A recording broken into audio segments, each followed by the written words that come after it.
ଯାହା ହଉ ଆଜି ମଞ୍ଚାସୀନ ଅତିଥିବୃନ୍ଦ ଏବଂ ମୋର ପାଖରେ ମୋର ମଉସା ମାଉସୀ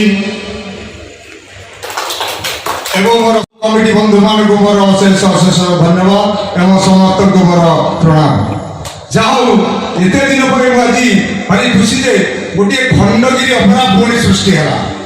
ଯେଉଁ ଖଣ୍ଡଗିରି ଅପେରା 88 ମସିହାରେ ମୁଁ ଏଣ୍ଟ୍ରି କରିଥିଲି ପ୍ରଥମ ହିରୋରେ ଖଣ୍ଡଗିରି ଅପେରାରେ। ଅଲିଭଙ୍କର ସେ ପାର୍ଟି ଥାଏ ଖଣ୍ଡଗିରିର ଯଦୁପୁର ଅଲିଭର ମିଆଁ ଯିଏକି ଜଣେ ମୁସଲମାନ ସେ ଯାତ୍ରା ପାର୍ଟି କରିଥିଲେ। ସେତେବେଳେ ମୁଁ ସେଠି ପ୍ରଥମ ଏଣ୍ଟ୍ରି କରିଥିଲି। ଜନାର୍ଦ୍ଦନ ମିଶ୍ର ଥିଲେ ଡିରେକ୍ଟର। ମୁଁ ପ୍ରଥମ ଦିନରେ ସେଠି ହିରୋ କରୁଥିଲି। ଯାଉ 3 ବର୍ଷ ସେଠି ମୁଁ କଟେଇଛି। 3 ବର୍ଷ ପରେ ସେ ଖଣ୍ଡଗିରି ଅପେରାଟି ଭାଙ୍ଗିଗଲା। ଦୁଃଖର କଥା ଯାଉ ଲିଙ୍ଗରାଜଙ୍କର କେମିତି ମାନେ ପ୍ରଚେଷ୍ଟାରେ ଯେ ପୁଣି ଖଣ୍ଡଗିରି ଅପେରା ପୁଣି ସୃଷ୍ଟି ହେଲା ସେଥିପାଇଁ ମୁଁ ଅନେକ ଆନନ୍ଦିତ। ମୁଁ ଭଗବାନଙ୍କ ନିକଟରେ ପ୍ରାର୍ଥନା କରୁଛି ଏ ଅନୁଷ୍ଠାନ ଚିରଜୀବ ହଉ, ପ୍ରତିବର୍ଷ ଏ ଅନୁଷ୍ଠାନ ଉନ୍ନତ ହଉ, ଭଲ ଭଲ କଳାକାର ଟିକେ ଆସନ୍ତୁ, ବହୁତ କମିଟି ବନ୍ଧୁମାନେ ଏ ଅନୁଷ୍ଠାନକୁ ବୁକିଂ କରନ୍ତୁ। ଏତିକି କହି ମୁଁ ମୋର ମନ୍ତବ୍ୟ ଶେଷ କରୁଛି।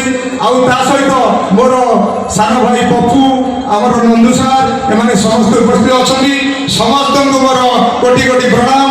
ପ୍ରଭୁ ଜଗନ୍ନାଥଙ୍କ ନିକଟରେ ମୋର ଏତିକି ପ୍ରାର୍ଥନା, ମା ଶାରଳାଙ୍କ ପାଖରେ ଏତିକି ପ୍ରାର୍ଥନା ଏ ଅନୁଷ୍ଠାନ ଯେମିତି ପ୍ରତିବର୍ଷ ଖଣ୍ଡଗିରି ଯୋଉ ଖଣ୍ଡଗିରି ଯୋଉଠି ଆମର ଯାତ୍ରାର ସୃଷ୍ଟି, ଯୋଉଠି ଯାତ୍ରାର ଇନ୍ତୁଳିଶାଳ ଖଣ୍ଡଗିରି, ସେଠି ପ୍ରତିବର୍ଷ ଏ ଖଣ୍ଡଗିରି ଅପେରା ତାର ଧ୍ୱଜାମାନ ଉଡ଼ାଇବ।